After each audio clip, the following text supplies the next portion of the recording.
everybody. Welcome back to Movie Reviews. I'm Mike, and I'm just eating some cake and a bit of nice ice cream, some Haagen-Dazs, and some chocolate cream cake a bit, and some nice Coke, a nice bottle of Coca-Cola as well down on the side. Today I'm looking at Danny Boyle's Shallow Grave from 1994. Sort of a landmark film this is, well, sort of a pseudo-landmark film. Obviously, this is directed by Danny Boyle. It's produced by Andrew McDonald, and I think John Hodge actually wrote the screenplay to this film as well, if I remember correctly. It is the precursor to what became.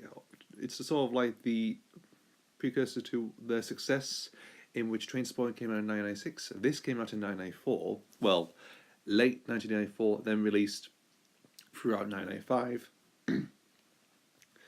and it shows, and it still holds up very nicely. So, Shallow Grave. This is an interesting film because it has it's like a simple premise story. It's sort of like a black comedy, black drama comedy, filled with intense, a little bit of suspense, and some good funny moments, a decent cast, and a little bit of good music there, here and there, and brilliant direction by Mr. Boyle himself. So the cast, it only focuses on three or four characters in the film. Well, there's three or four. Well, I remember. We have Ewan McGregor, who plays Alex. He is sort of like a bit of a slacker in a way of the household, and has like main ambitions, more sprightly, more I don't know, sort of like meaningful in the world.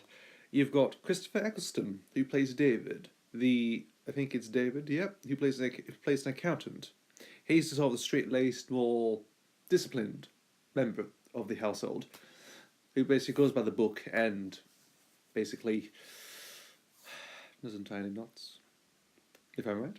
And then we've got Kerry Fox, who plays as Emma Beth Wilmer Leah.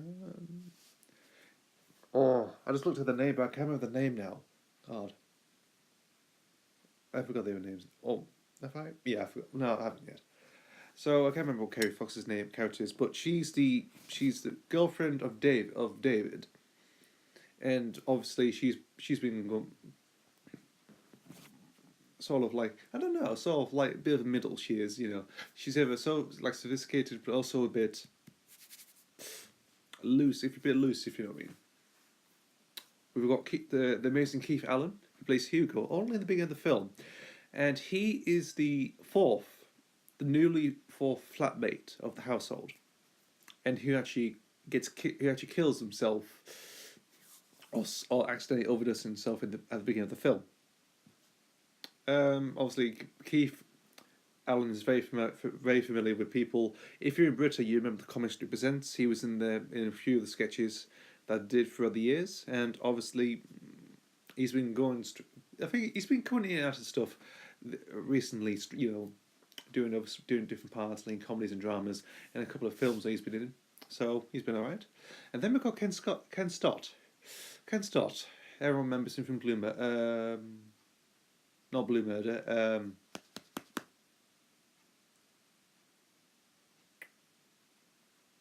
Something Vice, or Vice something, that's it. The Vice, no, I can't remember the name now. But Ken Stott's in here, playing the particular detective inspector who's investigating the murders or the disappearances, or the disappearance of Keith Allen's character, not Ken Allen, no, that's a totally different person. So, that's it for the cast. So obviously, I'm hinting a bit of story there, but I'll tell you what it is. So you've got three flatmates who are interested in getting a fourth flatmate for their household because they have an extra room somewhere. And obviously they've been auditioning flatmates here and there.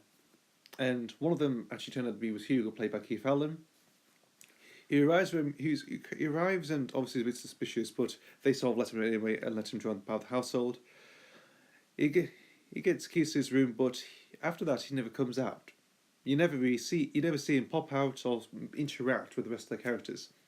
It's not until like a couple of days later, or maybe a week later, that McGregor and Eccleston decide to knock down the door to see if he's in. and they find out he's actually overdosed himself by accident, and he's been left a lot of money in a suitcase that he's been hiding, and this sparks the intent of Flemings to what to do with the money. Eccleston's character means put it in the bank somewhere, keep it safe, also store it away somewhere. Whereas with McGregor's character and Fox's character, they think about like riches and buying new stuff, sort of spending a bit of the few pounds. And obviously, this leads to disagreement with Eccleston's character and Fox and McGregor of what to do with it. In doing so, Eccleston's character stores it in the loft in a water tank, very much, and he's sort of protected by the money and goes a bit crazy throughout the film. And obviously, in doing so, he stays up in the loft, drilling holes in so he can keep an eye on his two flatmates without, not to take the money. So it's a bit like this sort of film, very much is to do with sort of like accidental murder. It's all do inheritance in a way. It's like a slight stealing inheritance. Like you get lumbered with something. What are you gonna do with it? It's that sort of type of situation. And obviously the cast do a very interesting job. Christopher Eccleston is probably one of the most standout characters in the film, very much, because what he delivers is quite intense.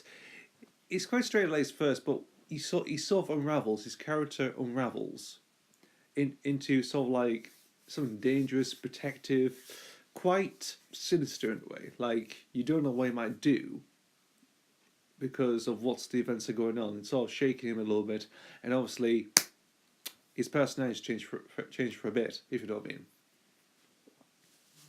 And obviously with McGregor and Fox's characters, they do take...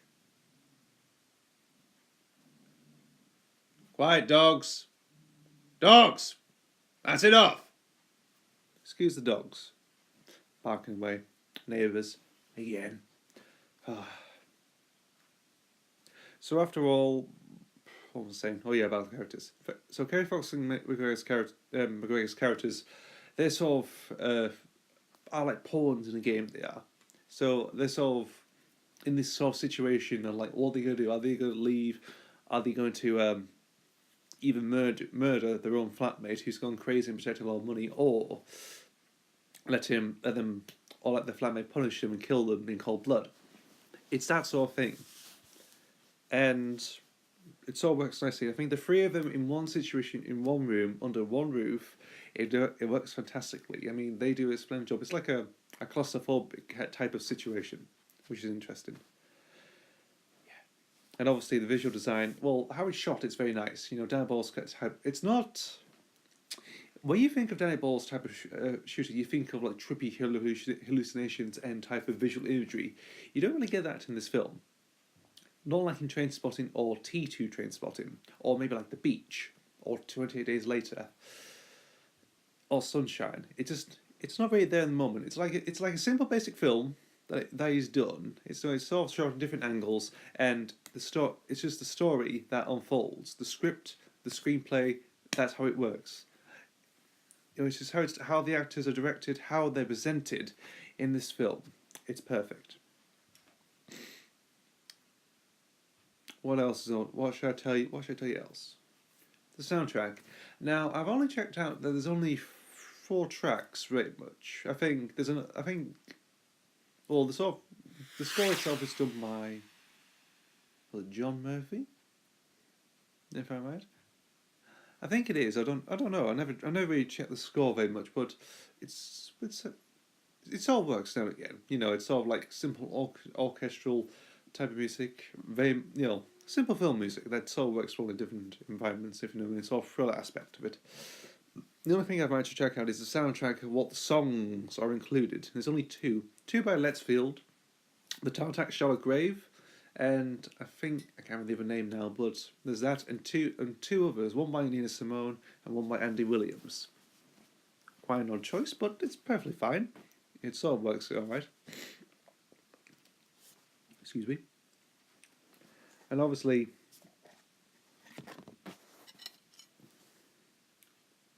great direction.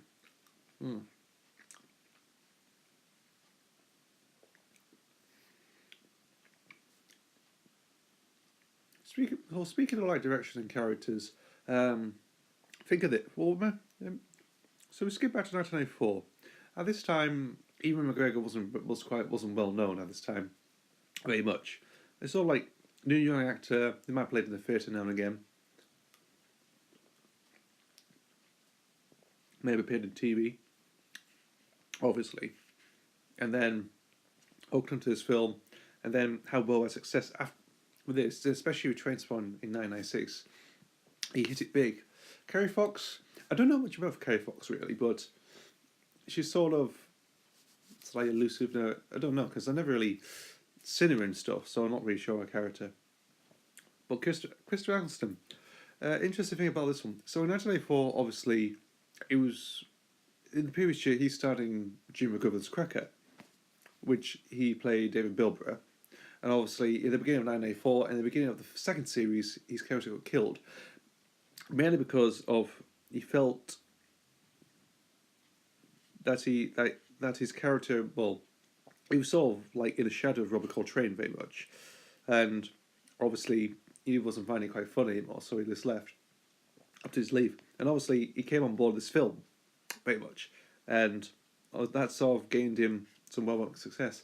But he also appeared in Boyle's next, 2000. He worked with Boyle again in 2002 with 28 Days Later, playing one of the military sergeants or the captain. Yeah, the captain in 28 Days Later. Let's remember.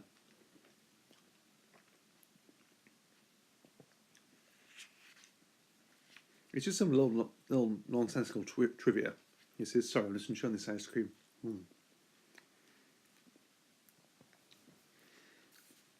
Anyway, I think you should watch Shallow Grave. It's quite a good film. Considering it's from 1994, it still holds up very nicely. The main highlight of this film is the acting, of course, which is with Eccleston, Fox, and McGregor. They do a fantastic job. Keith Allen and Keith sort of do a good job as well as supporting characters. And the script and the screenplay do a fantastic job. You know, it's the main highlight of this film.